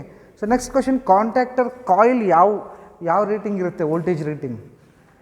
ನಮ್ಗೆ ಬೇಕಾಗಿದ್ದ ರೇಟಿಂಗ್ ಸಿಗುತ್ತೆ ಹೊರಗಡೆ. ಯೂಶಲಿ AC ಕಾಂಟ್ಯಾಕ್ಟರ್ಸ್ ಇರುತ್ತೆ ಕಾಯಿಲ್ಗೆ, DC ಕಾಂಟ್ಯಾಕ್ಟರ್. ಆ ಕಾಯಿಲ್ಗೆ DC ಸಪ್ಲೈ ಕೊಟ್ಟರೆ ಕೆಲವೊಂದು ಕಾಂಟ್ಯಾಕ್ಟರ್ಸ್ ಕೆಲಸ ಮಾಡ್ತವೆ. ಅದೇನಾದ್ರು AC ಕಾಂಟ್ಯಾಕ್ಟರ್ ಇತ್ತು ಅಂತಂದರೆ AC ಸಪ್ಲೈ ಕೊಡಬೇಕಾಗುತ್ತೆ. ವೋಲ್ಟೇಜ್ ರೇಂಜ್ ಬಂದ್ಬಿಟ್ಟು 24 ವೋಲ್ಟೇಜಿಂದ ಸ್ಟಾರ್ಟ್ ಆಗುತ್ತೆ. AC DC ಯಾವುದೇ ಆಗಲಿ AC DC 24 ವೋಲ್ಟೇಜಿಂದ ಸ್ಟಾರ್ಟ್ ಆಗುತ್ತೆ. DC ಆದರೆ 110 ವೋಲ್ಟ್ ಲಾಸ್ಟ್. ಎಷ್ಟು? 110 ವೋಲ್ಟ್ ಲಾಸ್ಟ್ ಇರುತ್ತೆ. AC ಇತ್ತು ಅಂತಂದರೆ 440 ಲಾಸ್ಟ್. ಎಷ್ಟು? 440 ವೋಲ್ಟೇಜ್. ಸೊ 24 ವೋಲ್ಟ್ ಸಿಗುತ್ತೆ, ಆ್ಯಂಡ್ 50 ವೋಲ್ಟೇಜ್ ಸಿಗುತ್ತೆ, ಆ್ಯಂಡ್ ನೆಕ್ಸ್ಟ್ 125 ವೋಲ್ಟ್ ಸಿಗುತ್ತೆ, 220 ವೋಲ್ಟ್ ಸಿಗುತ್ತೆ, ಆ್ಯಂಡ್ ನೆಕ್ಸ್ಟ್ 440 ವೋಲ್ಟು ಸಿಗುತ್ತೆ. ಕಾಂಟ್ಯಾಕ್ಟರ್ ಕಾಯಿಲ್ ವೋಲ್ಟೇಜ್ ಹೇಳ್ತಿದ್ದೀನಿ ನಾನು. ಯಾವುದ್ರದ್ದು? Contactor coil voltage. Okay. And ಇಂಟರ್ಲಾಕಿಂಗಲ್ಲಿ ಕಾಂಟ್ಯಾಕ್ಟರ್ಸ್ನ ಯಾವ ಥರ ಬಳಸ್ತಾರೆ? ಇಂಟರ್ಲಾಕಿಂಗಲ್ಲಿ ಏನು ಮಾಡ್ತಾರೆ? 2 ಕಾಂಟ್ಯಾಕ್ಟರ್ ತೊಗೊಳ್ತಾರೆ. Contactor A and B. Contactor A and B ಸರ್ಕ್ಯೂಟ್ನ ಯಾವ ಥರ ಡಿಸೈನ್ ಮಾಡ್ತಾರೆ ಅಂತಂದರೆ, ಸೊ ಕಾಂಟ್ಯಾಕ್ಟರ್ A ಆನ್ ಇದ್ದಾಗ B ಆನ್ ಆಗಬಾರ್ದು. ಬಲವಂತವಾಗಿ ಆನ್ ಮಾಡಿದ್ರು ಕೂಡ ಆನ್ ಆಗಬಾರ್ದು. ಒಂದು ವೇಳೆ ಬಲವಂತವಾಗಿ ನೀವು Bನ ಆನ್ ಮಾಡಿದ್ರೆ ಆಟೋಮೆಟಿಕ್ A ಆಫ್ ಆಗಿ ಆಮೇಲೆ B ಆನ್ ಆಗಬೇಕು. ಅಂಡರ್ಸ್ಟ್ಯಾಂಡ್? ಸೊ ಈ ಥರ ನಾವು ಒಂದು ಆನ್ ಆದರೆ ಒಂದು ಆನ್ ಆಗಬಾರ್ದು, ಆ ಥರ ಒಂದು ಲಾಜಿಕ್ ಸರ್ಕ್ಯೂಟ್ನ ಡಿಸೈನ್ ಮಾಡ್ತೀವಿ. ಯಾವುದರಲ್ಲಿ? ಇಂಟರ್ಲಾಕಿಂಗಲ್ಲಿ. ಸೊ ಮೇನ್ ಈ ಇಂಟರ್ಲಾಕ್ ಕ್ರಿಯೇಟ್ ಮಾಡೋದಕ್ಕೆ ಇಂಪಾರ್ಟೆಂಟ್ ಥಿಂಗ್ ಏನಂತಂದರೆ, ಒಂದು ಕಾಂಟ್ಯಾಕ್ಟರ್ NCನ ಇನ್ನೊಂದು ಕಾಂಟ್ಯಾಕ್ಟರ್ ಕಂಟ್ರೋಲ್ ಸರ್ಕ್ಯೂಟಲ್ಲಿ ಸೀರೀಸಲ್ಲಿ ತೊಗೊಳ್ತೀವಿ, ಹೌದಾ? ಈ ಕಾಂಟ್ಯಾಕ್ಟರ್ NCನ ಈ ಕಡೆ ತೊಗೊಳ್ತೀವಿ, ಈ ಕಾಂಟ್ಯಾಕ್ಟರ್ NCನ ಈ ಕಡೆ ತೊಗೊಳ್ತೀವಿ. ಅದು ಒಂದರಿಂದ ಏನಾಗುತ್ತೆ, 2 ನಡುವೆ ಇಂಟರ್ಲಾಕ್ ಕ್ರಿಯೇಟ್ ಆಗುತ್ತೆ. Understand? This is interlock. Interlock ಅಂದ್ರೇನು, ಒಂದು ಕಾಂಟ್ಯಾಕ್ಟರ್ ಆನ್ ಇದ್ದಾಗ ಇನ್ನೊಂದು ಕಾಂಟ್ಯಾಕ್ಟರ್ ಆನ್ ಆಗಬಾರ್ದು. ಇದು ಆನ್ ಇದ್ದಾಗ ಇದು ಎ ಆನ್ ಇದ್ದಾಗ ಬಿ ಆನ್ ಆಗಬಾರ್ದು, ಒಂದು ವೇಳೆ ಬಿ ಆನ್ ಇದ್ದಾಗ ಎ ಆನ್ ಆಗಬಾರ್ದು. ಈ ಇಂಟರ್ಲಾಕಿಂಗ್ಗೆ ನಾವೇನಂತ ಕರಿತೀವಿ, ಇಂಟರ್ಲಾಕಿಂಗ್ ಸರ್ಕ್ಯೂಟ್ ಅಂತ ಕರಿತೀವಿ. ಸೊ ಈ ಇಂಟರ್ಲಾಕ್ ಸರ್ಕ್ಯೂಟನ್ನು ಎಲ್ಲಿ ಬಳಸ್ತಾರೆ ಯೂಶ್ವಲಿ? ಸೊ ಇದನ್ನು ಮೋಟಾರ್ ಫಾರ್ವರ್ಡ್ ರಿವರ್ಸ್ ರನ್ನಿಂಗಲ್ಲಿ, ಒಂದು ಮೋಟಾರ್ ಕ್ರೇನ್ ಇರುತ್ತೆ ಅಥವಾ ಲಿಫ್ಟ್ ಇರುತ್ತೆ, ನಾವು ಹೋಗ್ತೀವಲ್ಲ ಎಲಿವೇಟರ್ಸ್ ಹೋಗ್ತೀವಲ್ಲ ಕೆಳಗಡೆ ಮೇಲೆ ತನಕ, ಸೊ ಅದು ಒಂದೇ ಮೋಟ್ರ್ ಎರಡು ಡೈರೆಕ್ಷನಲ್ಲಿ ತಿರಬೇಕಾಗತ್ತೆ. ಅಂಥ ಟೈಮಲ್ಲಿ ಸೊ ಒಂದು ಕಾಂಟ್ಯಾಕ್ಟರ್ ಆನ್ ಆದಾಗ ಒಂದು ಡೈರೆಕ್ಷನಲ್ಲಿ RYB ಸಪ್ಲೈ ಸಿಗುತ್ತೆ ಅದಕ್ಕೆ, ಇನ್ನೊಂದು ಕಾಂಟ್ಯಾಕ್ಟರ್ ಆನ್ ಆದಾಗ ಇನ್ನೊಂದು ಕಡೆ RBY ಸಿಗುತ್ತೆ. ಒಂದು ಫೇಸ್ ಏನಾಗುತ್ತೆ, ಸೀಕ್ವೆನ್ಸಿ ಚೇಂಜ್ ಆಗುತ್ತೆ. ಆವಾಗ ಮೋಟ್ರ್ ಏನಾಗುತ್ತೆ, ಫಾರ್ವರ್ಡ್ ರಿವರ್ಸ್ ರೊಟೇಟ್ ಆಗುತ್ತೆ. ಸೊ ಒಂದು ಮಾತಲ್ಲಿ ಹೇಳ್ಬೇಕಂದ್ರೆ the major application of interlocking ಬಂದ್ಬಿಟ್ಟು applications which is related to motor running in forward and reverse direction. This is the major application. And next ಇದ್ರ ಜೊತೆಗೆ ಇದನ್ನು ಯಾವುದ್ರಲ್ಲಿ ಬಳಸ್ತಾರೆ, ACCL ಆಟೋಮೆಟಿಕ್ ಚೇಂಜ್ ಓವರಲ್ಲಿ ಎರಡು ಕಾಂಟ್ಯಾಕ್ಟರ್ಸ್ನ ಇಂಟರ್ಲಾಕಿಂಗ್ ಮೆಥಡನ್ನು ಬಳಸ್ತಾರೆ. Okay, these two R the major applications. ಇದು ಅಲ್ಲದೆ ಭಾಳಷ್ಟು ಇದ್ದಾವೆ, ಡಿಪೆಂಡ್ ಅಪಾನ್ ರಿಕ್ವೈರ್ಮೆಂಟ್, ಅವ್ರ ಸ್ಪೆಸಿಫಿಕ್ ರಿಕ್ವೈರ್ಮೆಂಟ್ ಮೇಲೆ ಅವ್ರು ಬೇರೆ ಬೇರೆ ಅಪ್ಲಿಕೇಶನ್ಸನ್ನ ಬಳಸ್ತಾರೆ. Understand? Okay, next auxiliary relay. Okay, relay means we know that relay is a device which senses the fault current ಆಗಿರ್ಬೋದು, ವೋಲ್ಟೇಜ್. ಫಾಲ್ಟ್ ಅಂದ್ರೆ ಏನು, ರೇಟೆಡ್ ವೋಲ್ಟೇಜ್ಗಿಂತ ಜಾಸ್ತಿ ಅಥವಾ ರೇಟೆಡ್ ಕರೆಂಟ್ಗಿಂತ ಜಾಸ್ತಿ, ಅರ್ಥ ಆಯ್ತಾ? ಸೊ ಫಾಲ್ಟ್ ಅಂತ ಹೇಳಬೇಕು ನಾವು. It senses the voltage, it senses the current ಅಂತ ಹೇಳಬಾರ್ದು. It senses the fault, it is able to sense the faults. ಫಾಲ್ಟನ್ನು ಸೆನ್ಸ್ ಮಾಡುತ್ತೆ, ಸೆನ್ಸ್ ಮಾಡಿ ತನ್ನೊಳಗಡೆ ಇರ್ತಕ್ಕಂಥ ಇನ್ವಾಯಿನ್ಸಿನ ಆಕ್ಟಿವೇಟ್ ಮಾಡುತ್ತೆ. ರಿಲೇ ಏನು ಕೆಲಸ ಮಾಡುತ್ತೆ, ಫಾಲ್ಟನ್ನು ಸೆನ್ಸ್ ಮಾಡುತ್ತೆ. ಫಾಲ್ಟ್ ವೋಲ್ಟೇಜ್ ಆಗಿರ್ಬೋದು ಅಥವಾ ಕರೆಂಟ್ ಆಗಿರ್ಬೋದು. ಫಾಲ್ಟನ್ನು ಸೆನ್ಸ್ ಮಾಡುತ್ತೆ, ಸೆನ್ಸ್ ಮಾಡಿ ತನ್ನೊಳಗಡೆ ಇರ್ತಕ್ಕಂಥ ಇನ್ವಾಯಿನ್ಸಿನ ಏನು ಮಾಡುತ್ತೆ, ಕಾಂಟ್ಯಾಕ್ಟ್ಸನ್ನು ಆಕ್ಟಿವೇಟ್ ಮಾಡುತ್ತೆ. Okay, so this is the relay. Auxiliary relay ಅಂದ್ರೇನು? ಆಕ್ಸಿಲರಿ ರಿಲೇಗೆ ಸೆನ್ಸಿಂಗ್ ಮಾಡೋ ಕೆಪಾಸಿಟಿ ಇರೋದಿಲ್ಲ. ಆಕ್ಸಿಲರಿ ರಿಲೇಗೆ ಸೆನ್ಸಿಂಗ್ ಮಾಡೋ ಕೆಪಾಸಿಟಿ ಇರೋದಿಲ್ಲ. ನಾರ್ಮಲ್ ರಿಲೇಗೆ ಪ್ರೊಟೆಕ್ಷನ್ ರಿಲೇಗೆ ಏನಿರುತ್ತೆ, ಸೆನ್ಸ್ ಮಾಡೋ ಕೆಪಾಸಿಟಿ ಇರುತ್ತೆ. ವೋಲ್ಟೇಜ್ನಾಗಲಿ ಕರೆಂಟನ್ನಾಗಲಿ ಸೆನ್ಸ್ ಮಾಡುತ್ತೆ. ಬಟ್ ಆಕ್ಸಿಲರಿ ರಿಲೇಗೆ ಸೆನ್ಸ್ ಮಾಡೋ ಕೆಪಾಸಿಟಿ ಇರೋದಿಲ್ಲ. ಅದೇನು ಮಾಡುತ್ತೆ, ಈ ಆಕ್ಸಿಲರಿ ರಿಲೇ ಇನ್ನೊಂದು ಯಾವುದಾದ್ರು ಒಂದು ರಿಲೇ ಔಟ್ಪುಟ್ ಮೇಲೆ ಈ ಆಕ್ಸಿಲರಿ ರಿಲೇ ಕೆಲಸ ಮಾಡುತ್ತೆ. ನೀವು ಸಿಂಪಲಾಗಿ ಹೇಳಬೇಕು ಅಂದರೆ ಯಾವ ಥರ ಹೇಳಬೇಕು, ಆಕ್ಸಿಲರಿ ರಿಲೇ ಏನಂದರೆ it is a relay which works on the output of another sensing relay. ಇಷ್ಟೇ, ಯಾವುದೋ ಒಂದು ಸೆನ್ಸಿಂಗ್ ರಿಲೇ ಅಲ್ಲಿರುತ್ತೆ, ಅದ್ರದ್ದು ಔಟ್ಪುಟ್ ಮೇಲೆ ಇದು ಕೆಲಸ ಮಾಡ್ತಾ ಇರುತ್ತೆ. ಇದು ಸ್ಪೆಸಿಫಿಕ್ಕಾಗಿ ಯಾವುದೂ ಸೆನ್ಸ್ ಮಾಡಲ್ಲ, ಕರೆಂಟಾಗಲಿ ವೋಲ್ಟೇಜ್ನಾಗಲಿ ಸೆನ್ಸ್ ಮಾಡಲ್ಲ. ಅರ್ಥ ಆಯ್ತೇನಪ್ಪ? This is a relay which works based on the output of another sensing relay. ಆ ರಿಲೇ ಔಟ್ಪುಟ್ ತೊಗೊಂಡು ನಾವು ಆಕ್ಸಿಲರಿ ರಿಲೇ ಕೊಡ್ತೀವಿ. ಆಕ್ಸಿಲರಿ ರಿಲೇನ ನಮ್ಗೆ ಯಾವ ಅಪ್ಲಿಕೇಶನ್ ಬೇಕಿದ್ರೂ ಬಳಸ್ಕೋಬೋದು. ಲೈಕ್ ಸರ್ಕ್ಯೂಟ್ ಬ್ರೇಕರ್ನ ಟ್ರಿಪ್ ಮಾಡೋಕ್ಕಾಗಿರ್ಬೋದು, ಅನೌನ್ಸಿಯೇಟ್ರಲ್ಲಾಗಿರ್ಬೋದು, ಅಲಾರ್ಮಲ್ಲಾಗಿರ್ಬೋದು, ಇಂಡಿಕೇಟರ್ ತೋರ್ಸೋಕ್ಕಾಗಿರ್ಬೋದು, ಅಥವಾ ಮೆಸೇಜಸ್ ಕಳ್ಸೋಕ್ಕಾಗಿರ್ಬೋದು, ಬೇರೆ ಬೇರೆ ಅಪ್ಲಿಕೇಶನ್ಸ್ಗೆ ನಾವು ಆಕ್ಸಿಲರಿ ರಿಲೇನ ಬಳಸ್ಕೋಬೋದು. These are the applications of auxiliary relay. So mainly auxiliary ರಿಲೇನ ಬಳಸೋದು ಯಾವ ಕಾರಣಕ್ಕೆ ಅಂತಂದರೆ, main relay in the sense sensing ರಿಲೇಯಲ್ಲಿ NONCಗಳು ಕಮ್ಮಿ ಇರ್ತವೆ. NONCಗಳು ಏನಿರ್ತವೆ, ಕಮ್ಮಿ ಇರ್ತವೆ. ಸೊ ಅವನ್ನು ಜಾಸ್ತಿ ಮಾಡ್ಕೊಳ್ಳೋದಕ್ಕೆ ಆಕ್ಸಿಲರಿ ರಿಲೇನ ಬಳಸ್ತಾರೆ. ಸೊ ಆಕ್ಸಿಲರಿಯಲ್ಲಿ ಬೇರೆ ಬೇರೆ ಟೈಪ್ಸ್ ಕೇಳ್ತಾರೆ. I think there are some 4 types of auxiliary, 4 or 6, how many? 4 types of auxiliary relays. Okay, one is multiplier auxiliary relay, next one is TCS, trip circuit supervision relay, and next DC failure supervision relay. ಹೌದಾ? ಇನ್ನೊಂದು ಯಾವುದು? Yes, lockout auxiliary relay. Types of auxiliary relays. Types of auxiliary ರಿಲೇಸಲ್ಲಿ 4 ಥರ ಇರುತ್ತೆ. ಒಂದು first ಬಂದ್ಬಿಟ್ಟು contact multiplier auxiliary relay, next ಒಂದು TCS ಅಂತ ಕರೀತಾರೆ, trip circuit supervision relay, next lockout relay ಅಂತಿದೆ, ನೆಕ್ಸ್ಟ್ DC ಫೇಲ್ಯೂರ್ ರಿಲೇ. ಇವು 4 auxiliary relays. Okay, and auxiliary ರಿಲೇನ ಎಕ್ಸ್ಪೆರಿಮೆಂಟ್ ಬಗ್ಗೆ ನೀವೇನು ಮಾಡ್ತೀರಾ ಎಕ್ಸ್ಪೆರಿಮೆಂಟ್ ಇಲ್ಲ ಅಂತ ಕೇಳ್ತಾರೆ ಅವರು. ಓಕೆ, ಇಂಟರ್ಲಾಕಿಂಗಲ್ಲಿ ಏನು ಮಾಡ್ತೀರಾ ಅಂತ ಕೇಳ್ತಾರೆ. ಇಂಟರ್ಲಾಕಿಂಗಲ್ಲಿ ನಾವು ಒಂದು ಕಾಂಟ್ಯಾಕ್ಟರ್ನ ಆನ್ ಇದ್ದಾಗ ಇನ್ನೊಂದು ಕಾಂಟ್ಯಾಕ್ಟರ್ ಆಫ್ ಇಲ್ದಂಗೆ, ಆನ್ ಆಗಲಾರ್ದಂಗೆ ನೋಡ್ಕೊಳ್ಳೋದಕ್ಕೆ ಒಂದು ಸರ್ಕ್ಯೂಟನ್ನು ಸೆಟಪ್ ಮಾಡಿ ಆ ಸರ್ಕ್ಯೂಟನ್ನು ಟೆಸ್ಟ್ ಮಾಡ್ತೀವಿ ಅಂತ ಹೇಳ್ಬೇಕು ನೀವು. ಗೊತ್ತಾಯ್ತಾ? ಆ ಸರ್ಕ್ಯೂಟ್ ಹೆಸರು ಇಂಟರ್ಲಾಕಿಂಗ್ ಸರ್ಕ್ಯೂಟ್. ಅದರಲ್ಲಿ ಏನು ಮಾಡ್ತೀವಿ, ಒಂದು ಕಾಂಟ್ಯಾಕ್ಟರ್ದು NC ಇನ್ನೊಂದು ಕಾಂಟ್ಯಾಕ್ಟರ್ ಸರ್ಕ್ಯೂಟ್ ಸೀರೀಸಲ್ಲಿ, ಈ contactor NC, B contactor NC, A circuit contactor ಸೀರೀಸಲ್ಲಿ ತೊಗೋತೀವಿ NCನ. ಇದು ಏನಾಗುತ್ತೆ, ಇಂಟರ್ಲಾಕ್ ಕ್ರಿಯೇಟ್ ಆಗುತ್ತೆ. ಇದನ್ನು ಸ್ಟಡಿ ಮಾಡೋಕ್ಕೆ ಮಾಡ್ತೀವಿ ಅಂತ ಹೇಳಬೇಕು. ಸೊ ಆಕ್ಸಿಲರಿ ರಿಲೇ ಕೂಡ ಅದೇ ಥರ. ಆಕ್ಸಿಲರಿ ರಿಲೇ ಯಾಕೆ ಈ ಎಕ್ಸ್ಪೆರಿಮೆಂಟಲ್ಲಿ ಏನು ಮಾಡ್ತೀರಿ ಅಂತ ಕೇಳ್ತಾರೆ. ನಾವು ಆಕ್ಸಿಲರಿ ರಿಲೇ ಆಪರೇಷನ್ NONC ಆಪರೇಷನ್ನ ಸ್ಟಡಿ ಮಾಡ್ತೀವಿ ಅಂತ ಹೇಳ್ಬೇಕು. ಏನೋ ಆಕ್ಸಿಲರಿ ರಿಲೇ NONC ಆಪರೇಷನ್ನ ಸ್ಟಡಿ ಮಾಡೋಕ್ಕೆ ಈ ಎಕ್ಸ್ಪೆರಿಮೆಂಟೇ ಮಾಡ್ತೀವಿ. ಸೊ ಈ ಎಕ್ಸ್ಪೆರಿಮೆಂಟಲ್ಲಿ NONC ಆಪರೇಷನ್ಸ್ ಯಾವ ಥರ ಆಗುತ್ತೆ, ಒಂದಲ್ಲಿ ಸೆನ್ಸಿಂಗ್ ರಿಲೇ ಅಂತೇಳಿ ನಾವು ಒಂದು 2-way ಸ್ವಿಚ್ ಕೊಟ್ಟಿದ್ದೀವಿ, ಹೌದಾ. ಅದು NO ಇದ್ದಾಗ ನಾವು ಇಲ್ಲಿ ಸಪ್ಲೈ ತೊಗೊಂಡೋಗಿ NO ಕೊಟ್ಟಿದ್ರೆ, ಸೊ NO ಇದ್ದಾಗ ಆಕ್ಸಿಲರಿ ರಿಲೇ ಇನ್ಆಕ್ಟಿವೇಟ್ ಇರುತ್ತೆ. NC ಆದಾಗ ಏನಾಗುತ್ತೆ, ಆಕ್ಸಿಲರಿ ರಿಲೇ ಆಕ್ಟಿವೇಟ್ ಆಗುತ್ತೆ. ಆಕ್ಸಿಲರಿ ಏನಾಗುತ್ತೆ, ಆಕ್ಟಿವೇಟ್ ಆಗುತ್ತೆ. ಸೊ ಆಕ್ಸಿಲರಿ ರಿಲೇ ಆಕ್ಟಿವೇಟ್ ಆದಾಗ ಆಕ್ಸಿಲರಿ ರಿಲೇ ಒಳಗಡೆ ಇರ್ತಕ್ಕಂಥ NC NO ಆಗುತ್ತೆ. ಇನ್ಆಕ್ಟಿವೇಟ್ ಆದಾಗ NC ಇದ್ದಿದ್ದು NC ಇರುತ್ತೆ. ಈ 3 ಆಪ್ರೇಷನ್ಸನ್ನು ನಾವು ಸ್ಟಡಿ ಮಾಡೋದಕ್ಕೆ ಈ ಎಕ್ಸ್ಪೆರಿಮೆಂಟನ್ನು ಮಾಡ್ತೀವಿ ಅಂತ ಹೇಳಬೇಕಾಗತ್ತೆ. ಅಂಡರ್ಸ್ಟ್ಯಾಂಡ್? ಓಕೆ. ಆಕ್ಸಿಲರಿ ರಿಲೇ ಎಲ್ಲೆಲ್ಲಿ ಬಳಸ್ತಾರೆ, ಆಕ್ಸಿಲರಿ ರಿಲೇಸನ್ನು ಎಲ್ಲಿ ಬಳಸ್ತಾರೆ, ಒಂದು ಅದೇ ಟ್ರಿಪ್ ಸರ್ಕ್ಯೂಟ್ ಸೂಪರ್ವಿಷನ್ ರಿಲೇಯಲ್ಲಿ ಆಕ್ಸಿಲರಿ ರಿಲೇ ಬಳಸ್ತಾರೆ. DC ಫೇಲ್ಯೂರ್ ಚೆಕ್ ಮಾಡೋದಕ್ಕೆ, DC ಸಪ್ಲೈ ಫೇಲ್ಯೂರ್ನ ಚೆಕ್ ಮಾಡೋದಕ್ಕೆ ಆಕ್ಸಿಲರಿ ರಿಲೇ ಬಳಸ್ತಾರೆ. ಲಾಕ್ಔಟ್ ಮಾಡೋದಕ್ಕೆ, ಲೈಕ್ ಇಂಟರ್ಲಾಕ್ ಥರನೇ ಅದು ಕೂಡ, ಲಾಕ್ಔಟ್ ಅನ್ನೋದು ಕೂಡ ಒಂಥರ ಇಂಟರ್ಲಾಕ್, ಅದಕ್ಕೆ ಆಕ್ಸಿಲರಿ ರಿಲೇನ ಬಳಸ್ತಾರೆ. ಜೊತೆಗೆ ಕಾಂಟ್ಯಾಕ್ಟ್ಸ್ ಏನಾದ್ರು ಜಾಸ್ತಿ ಬೇಕಿದ್ದು, ಒಂದು ಸೆನ್ಸಿಂಗ್ ರಿಲೇದು NONC ಕಾಂಟ್ಯಾಕ್ಟ್ಸ್ ಒಂದಕ್ಕಿಂತ ಜಾಸ್ತಿ ಬೇಕು ಅಂತಂದರೆ ಆಕ್ಸಿಲರಿ ರಿಲೇನ ಬಳಸ್ತಾರೆ. Understand? Next, multi functional meter. Usually multi functional meter ಅಂದ ತಕ್ಷಣ ನಮಗೇನು ಗೊತ್ತಾಗುತ್ತೆ, ಅದೇನು ಮಾಡುತ್ತೆ, ಯಾವುದಾದ್ರು ಒಂದು ವೇರಿಯೇಬಲ್ನ, ಎಲೆಕ್ಟ್ರಿಕಲ್ ವೇರಿಯೇಬಲ್ನ ಮೆಷರ್ ಮಾಡಿ ನಮಗೆ ತೋರಿಸುತ್ತೆ. 2 ಕೆಲಸ ಮಾಡುತ್ತೆ ಮೀಟರ್ ಅಂದ ತಕ್ಷಣ ಬರೀ ರೀಡಿಂಗ್ ತೋರಿಸಲ್ಲ. ಮೀಟರ್ 2 ಕೆಲಸ ಮಾಡುತ್ತೆ. ಒಂದೇನು ಮಾಡುತ್ತೆ, ಮೆಷರ್ ಮಾಡುತ್ತೆ. ಅಂಡರ್ಸ್ಟ್ಯಾಂಡ್? ಸೆನ್ಸ್ ಮಾಡುತ್ತೆ, ಕರೆಂಟ್ ಏನು ಬರ್ತಾ ಇದೆ, ವೋಲ್ಟೇಜ್ ಏನು ಬರುತ್ತದೆ, ಸೆನ್ಸ್ ಮೆಷರ್ ಮಾಡುತ್ತೆ. ಜೊತೆಗೆ ಏನು ಮಾಡುತ್ತೆ, ತೋರಿಸುತ್ತೆ. ನಿಮಗೆ ಡಿಸ್ಪ್ಲೇಲಿ ತೋರಿಸುತ್ತೆ ತಾನೇ, ಅದಕ್ಕೆ ನಾವು ಮೀಟರ್ ಅಂತೀವಿ. ಮೀಟರ್ ಅಂತಂದರೆ it is an equipment or a device which measures the electrical variable ಅಥವಾ parameter and displays the value. 2 ಕೆಲಸ ಮಾಡುತ್ತೆ ಮೀಟರ್.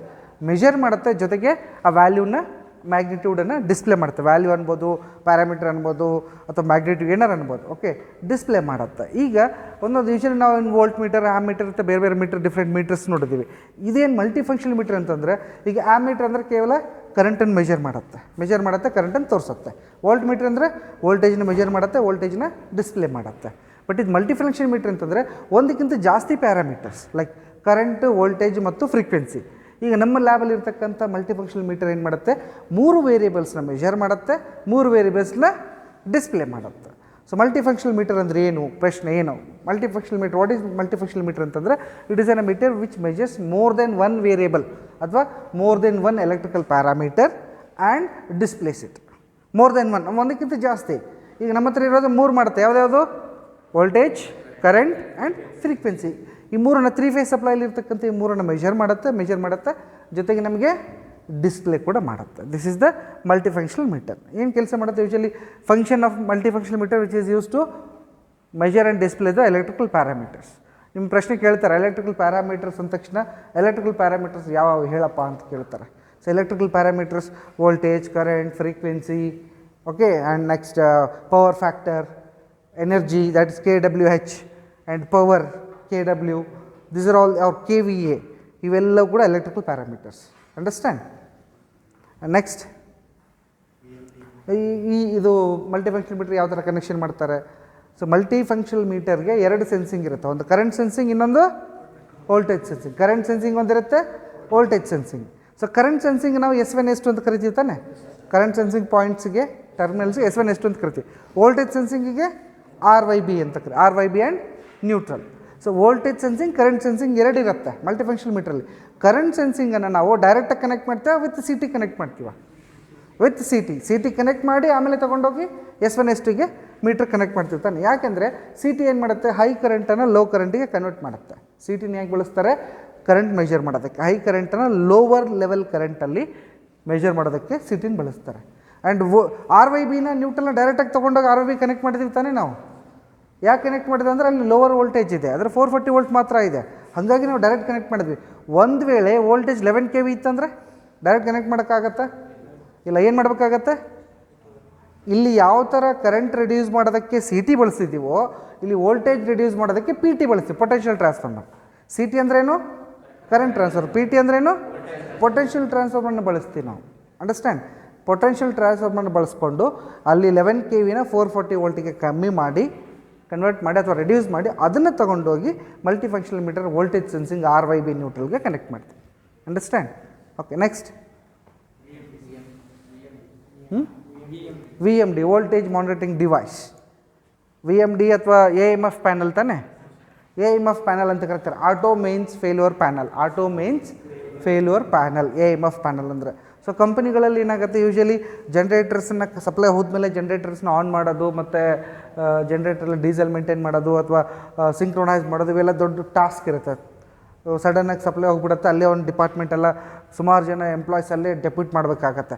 ಅದನ್ನು ರೆಡ್ಯೂಸ್ ಮಾಡೋದಕ್ಕೆ ಒಂದು ಎ ಎಮ್ ಎಫ್ ಪ್ಯಾನಲ್ನ ಕಂಡುಹಿಡಿದಿದ್ದಾರೆ.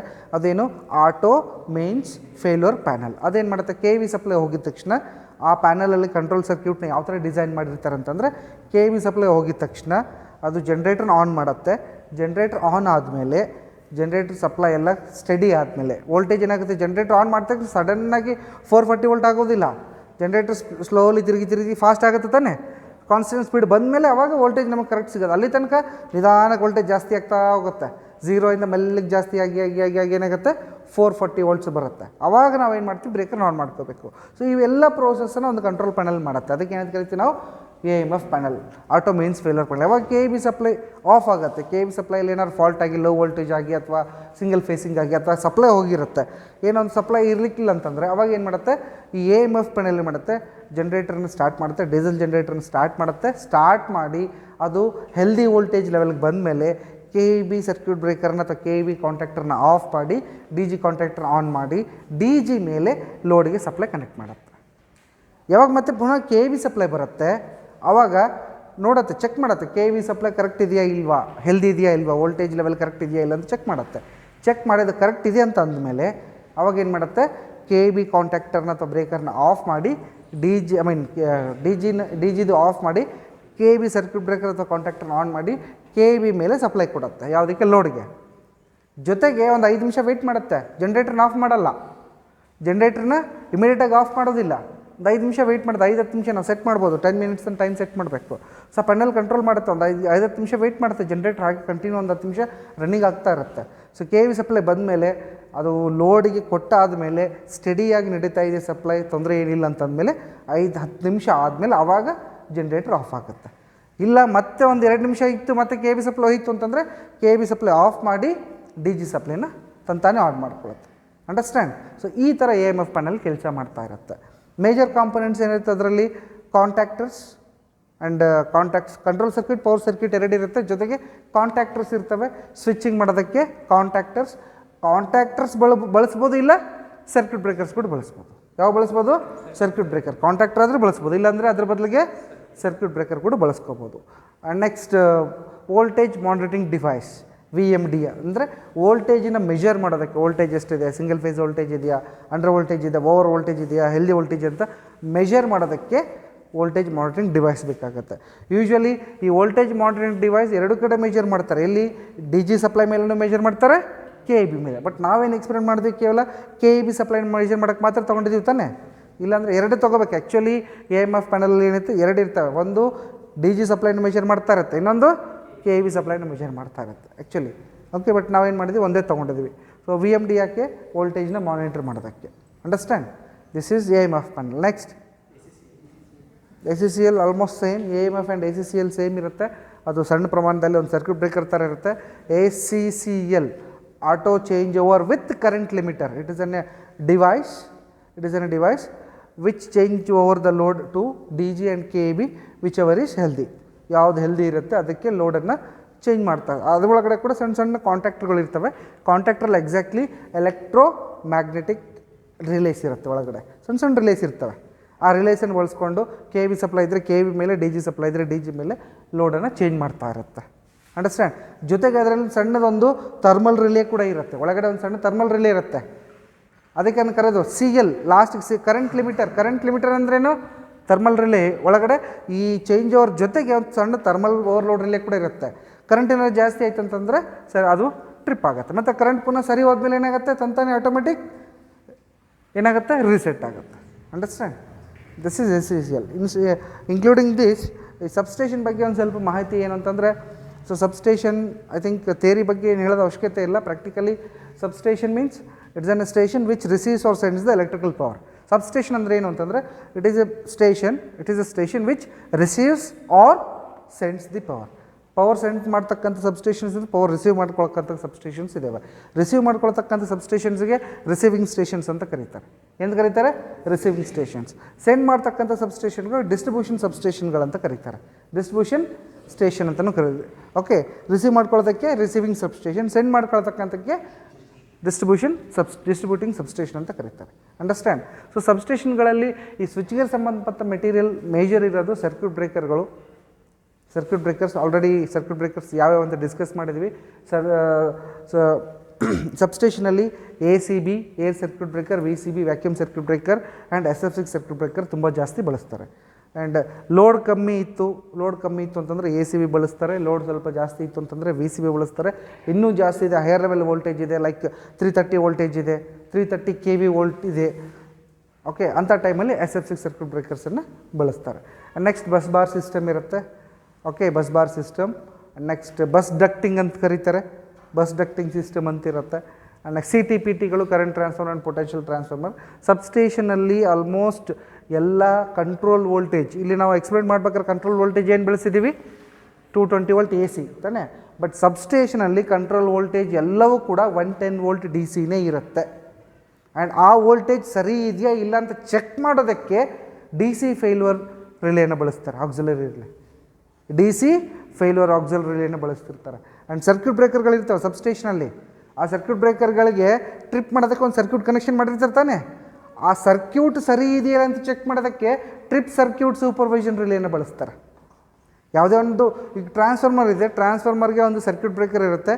ಟ್ರಾನ್ಸ್ಫಾರ್ಮರ್ ಏನಾದ್ರು ಫಾಲ್ಟ್ ಆಯಿತು ಅಂತಂದ್ರೆ ಸರ್ಕ್ಯೂಟ್ ಬ್ರೇಕರ್ ಟ್ರಿಪ್ ಆಗಬೇಕು. ಇದು ಟ್ರಿಪ್ ಆಗಬೇಕು ಅಂತಂದರೆ ಆ ಸೆನ್ಸಿಂಗ್ ಸರ್ಕ್ಯೂಟ್ ಒಂದಿರುತ್ತೆ ತಾನೆ, ಟ್ರಿಪ್ ಮಾಡೋ ಸರ್ಕ್ಯೂಟ್. ಆ ಸರ್ಕ್ಯೂಟ್ ಸರಿ ಇದಿಲ್ಲ ಅಂತ ಚೆಕ್ ಮಾಡೋದಕ್ಕೆ ಟ್ರಿಪ್ ಸರ್ಕ್ಯೂಟ್ ಸೂಪರ್ವೈಷನ್ ರಿಲೇನ ಬಳಸ್ತಾರೆ ಸಬ್ಸ್ಟೇಷನ್ಗಳಲ್ಲಿ. ಅಂಡರ್ಸ್ಟ್ಯಾಂಡ್? ಆ್ಯಂಡ್ ಒಂದು ನೆನ್ಪಿಟ್ಕೊಳ್ಳಿ, ಸಬ್ಸ್ಟೇಷನ್ಗಳಲ್ಲಿ ಕಂಟ್ರೋಲ್ ವೋಲ್ಟೇಜ್ ಎಷ್ಟಿರುತ್ತೆ? ಎಲ್ಲ ಸಬ್ಸ್ಟೇಷನ್ಗಳಲ್ಲಿ, ಆಲ್ಮೋಸ್ಟ್ ನಮ್ಮ ಇಂಡಿಯಾದಲ್ಲಿ ಎಲ್ಲ ಸಬ್ಸ್ಟೇಷನ್ಗಳಲ್ಲಿ ಕಂಟ್ರೋಲ್ ವೋಲ್ಟೇಜ್ 110 ವೋಲ್ಟ್ DC ಇರುತ್ತೆ. ಅದು ಎಲ್ಲಿಂದ ಸಪ್ಲೈ ಬರುತ್ತೆ ಅವ್ರಿಗೆ 110 ವೋಲ್ಟ್ DC? ಅವ್ರೇನು ಮಾಡಿರ್ತಾರೆ, ಒಂದು DC ಬ್ಯಾಟ್ರಿ ಬ್ಯಾಂಕನ್ನು ಇಟ್ಕೊಂಡಿರ್ತಾರೆ. ಒಂದು ಬ್ಯಾಟ್ರಿ ಬ್ಯಾಂಕನ್ನು ಇಟ್ಕೊಂಡಿರ್ತಾರೆ. ರೆಕ್ಟಿಫೈರ್ ಇಟ್ಟು DC ಸಪ್ಲೈ ಬ್ಯಾಟ್ರಿಗಳನ್ನು ಕಂಟಿನ್ಯೂಸ್ ಚಾರ್ಜ್ ಮಾಡ್ತಾ ಇರ್ತಾರೆ. ಆ ಬ್ಯಾಟ್ರಿಗಳಿಂದ DC ಸಪ್ಲೈನ ಇಡೀ ಸಬ್ಸ್ಟೇಷನ್ಗೆ ಕಂಟ್ರೋಲ್ ಸರ್ಕ್ಯೂಟ್ಗೆ ಕನೆಕ್ಟ್ ಮಾಡಿರ್ತಾರೆ. ಅಂಡರ್ಸ್ಟ್ಯಾಂಡ್? ನೆಕ್ಸ್ಟ್ ಸಬ್ಸ್ಟೇಷನಲ್ಲಿ ಕನೆಕ್ಷನ್ಸ್ ಅನ್ನೋದಕ್ಕಿಂತ ಕೂಡ ಫೀಡರ್ಸ್ ಅಂತ ಕರಿತೀವಿ. Outgoing feeders and incoming feeders ಅಂತ ಇರ್ತವೆ. ನಿಮ್ಗೆ ಗೊತ್ತು, ಔಟ್ಗೋಯಿಂಗ್ ಫೀಡರ್ಸ್ ಸಪ್ಲೈ ಹೊರಗಡೆ ಹೋಗುತ್ತಲ್ಲ, ಅದನ್ನು ಔಟ್ಗೋಯಿಂಗ್ ಫೀಡರ್ಸ್ ಅಂತ, ಸಪ್ಲೈ ಒಳಗಡೆ ಏನು ಬರುತ್ತೆ ಅದಕ್ಕೆ ಇನ್ಕಮಿಂಗ್ ಫೀಡರ್ಸ್ ಅಂತ ಕರಿತೀವಿ. ಅಂಡರ್ಸ್ಟ್ಯಾಂಡ್? ಆ್ಯಂಡ್ ಇವಲ್ದೇ ರಿಲೇಸ್ ಇರುತ್ತೆ. ನಾವು ಆಲ್ರೆಡಿ ಆಲ್ಮೋಸ್ಟ್ ತುಂಬ ರಿಲೇಗಳು ನೋಡಿದ್ವಿ, ಎಕ್ಸೆಪ್ಟ್ ಡಿಫ್ರೆನ್ಷಿಯಲ್ ರಿಲೇ ಬಿಟ್ಟು. ಡಿಫ್ರೆನ್ಷಿಯಲ್ ರಿಲೇ ನಾವು ನೋಡಿಲ್ಲ. ಓಕೆ, ಡಿಫ್ರೆನ್ಷಿಯಲ್ ರಿಲೇ ಒಂದು ಬಿಟ್ಟು ಬೇರೆ ಎಲ್ಲ ರಿಲೇಸ್ ನಾವು ಲ್ಯಾಬಲ್ಲಿ ಎಕ್ಸಿಕ್ಯೂಟ್ ಮಾಡಿದ್ವಿ, ಆಲ್ರೆಡಿ ಡಿಸ್ಕಸ್ ಮಾಡಿದ್ವಿ ರಿಲೇಸ್ ಎಲ್ಲ. ಅಂಡರ್ಸ್ಟ್ಯಾಂಡ್? ಮತ್ತು ಸಬ್ಸ್ಟೇಷನ್ ಬಗ್ಗೆ ಸಬ್ಸ್ಟೇಷನ್ ಅರ್ಥಿಂಗ್ ಅಂದರೆ ಏನು ಅಂತ ಕೇಳ್ತಾರೆ. ಅರ್ಥಿಂಗ್ ಅಂದರೆ ಏನು? What is earthing? Earthing means it is a metallic wire. It is a metallic wire which is connected from the body of the machine to the earth electrode. ಭೂಮಿಯಲ್ಲಿ ಒಂದು ಕೆಬ್ಬಣ ಹಾಕಿರ್ತಾರೆ, earthing electrode ಹಾಕಿರ್ತಾರೆ ತಾನೆ. So ಇಲ್ಲಿ motor ಇರುತ್ತೆ, machine ಇರುತ್ತೆ. Machine ಬಾಡಿಯಿಂದ earth ಎಲೆಕ್ಟ್ರೋಡ್ಗೆ ನಾವೇನು ವೈರ್ ಕನೆಕ್ಟ್ ಮಾಡ್ತೀವಲ್ಲ, ಅದನ್ನು ನಾವೇನಂತ ಕರಿತೀವಿ? We call it as earth. Understand? Simple. So earthing ಅಂದರೆ ಅದೊಂದು ತಂತಿ ಎಲ್ಲಿ ಕನೆಕ್ಟ್ ಆಗಿರುತ್ತೆ? ಮಿಷಿನ್ ಬಾಡಿಯಿಂದ ಅರ್ತ್ ಎಲೆಕ್ಟ್ರೋಡಿಗೆ ಕನೆಕ್ಟ್ ಮಾಡಿರೋ ತಂತಿಗೆ ನಾನೇನಂತ ಕರಿತೀನಿ? ಅರ್ಥಿಂಗ್ ಅಂತ ಕರಿತೀನಿ. ಅಂಡರ್ಸ್ಟ್ಯಾಂಡ್? ಈಗ ಅರ್ಥಿಂಗ್ ಯಾಕೆ ಮಾಡ್ತಾರೆ? ಸೊ ಅರ್ಥಿಂಗ್ ಯಾಕೆ ಮಾಡ್ತಾರೆ? ಅರ್ಥಿಂಗ್ ಫಸ್ಟ್ ಥಿಂಗ್ ಬಂದ್ಬಿಟ್ಟು ಈ ಪ್ರೊಟೆಕ್ಷನ್ಗೆ ಅರ್ಥಿಂಗ್ ಮಾಡೋದು. Almost human protection and machine protection, human and machine ಪ್ರೊಟೆಕ್ಷನ್ಗೆ ಅರ್ಥಿಂಗನ್ನು ಮಾಡ್ತಾರೆ. ಸೊ ಅರ್ಥಿಂಗ್ ಮಾಡದೇ ಇದ್ದರೆ ಏನಾಗುತ್ತೆ? ಅರ್ಥಿಂಗ್ ಮಾಡದೇ ಇದ್ದರೆ ಅರ್ತ್ ವೈರಲ್ಲಿ ಲೀಕೇಜ್ ಕರೆಂಟ್ ಆಗಿರ್ಬೋದು ಅಥವಾ ಫಾಲ್ಟ್ ಕರೆಂಟ್ ಆಗಿರ್ಬೋದು, ಏನಾದ್ರು ಫ್ಲೋ ಆಯಿತು ಅಂತಂದರೆ ಒಂದೇದು ಪವರ್ ಲಾಸ್ ತುಂಬ ಆಗುತ್ತೆ, ಸರ್ಕ್ಯೂಟ್ ಸುಟ್ಟೋಗೋ ಚಾನ್ಸಸ್ ಇರುತ್ತೆ, ಸರ್ಕ್ಯೂಟ್ ಎಲ್ಲ ಬರ್ನ್ ಆಗೋ ಚಾನ್ಸಸ್ ಇರುತ್ತೆ. ಜೊತೆಗೆ ಬಾಡಿನ ಎಕ್ವಿಪ್ಮೆಂಟ್ ಅರ್ಥಿಂಗ್ ಆಗಿರ್ತಕ್ಕಂಥ ಬಾಡಿನ ಯಾರಾದರೂ ಮುಟ್ಟಿದ್ರೆ ಏನಾಗುತ್ತೆ, ಅವ್ರಿಗೆ ಶಾಕ್ ಹೊಡೆದು ಅವ್ರ ಜೀವ ಹೋಗೋ ಸಾಧ್ಯತೆ ಇರುತ್ತೆ. ಅದೇ ನೀವು ಅರ್ಥಿಂಗ್ ಮಾಡಿದಿರಿ ಅಂತಂದರೆ ಏನಾಗುತ್ತೆ? ಮ್ಯಾಕ್ಸಿಮಮ್ ಕರೆಂಟ್ ಏನಾಗುತ್ತೆ? ಅರ್ತ್ ವೈರಲ್ಲಿ ಹೋಗುತ್ತೆ. ಆ್ಯಂಡ್ ಯಾರಾದರೂ ಅದನ್ನು ಮುಟ್ಟಿದರೆ ಅವ್ರಿಗೆ ಸ್ವಲ್ಪ ಜುಮ್ ಅನಿಸುತ್ತೆ, ಜೀವ ಹೋಗೋ ಪ್ರಮಾದ ತಪ್ಪುತ್ತೆ. ಸೊ ಅರ್ಥಿಂಗಿಂದ ಇದೊಂದು ಲಾಭ ಇದೆ. ಲಾಸಸ್ ಕಮ್ಮಿ ಆಗ್ತವೆ, ಜೊತೆಗೆ ಆಪರೇಟರ್ಸ್ದು ಏನು ಜೀವ ಹೋಗೋದು ಪ್ರಮಾದ ತಪ್ಪುತ್ತೆ. Understand? And types of earthing, we are having broadly, there are many types, but maximum 2 types. ಒಂದು ಪ್ಲೇಟ್ ಅರ್ಥಿಂಗ್, ಇನ್ನೊಂದು ಪೈಪ್ ಅರ್ಥಿಂಗ್. ಆಲ್ರೆಡಿ ಇದು ಥೇರಿ ಥರ ನೀವು ಡಿಸ್ಕಸ್ ಮಾಡಿದ್ರಿ ಪ್ರಿವಿಯಸ್ ಸೆಮಿಸ್ಟರ್ಸಲ್ಲಿ, pipe earthing and plate earthing. ಸಬ್ಸ್ಟೇಷನಲ್ಲಿ ಯಾವ ಥರ ಅರ್ಥಿಂಗ್ ಬಳಸ್ತಾರೆ? ಸಬ್ಸ್ಟೇಷನಲ್ಲಿ 3 ಥರ ಅರ್ಥಿಂಗ್ಗಳನ್ನು ಬಳಸ್ತಾರೆ: pipe earthing, plate earthing and grid earthing.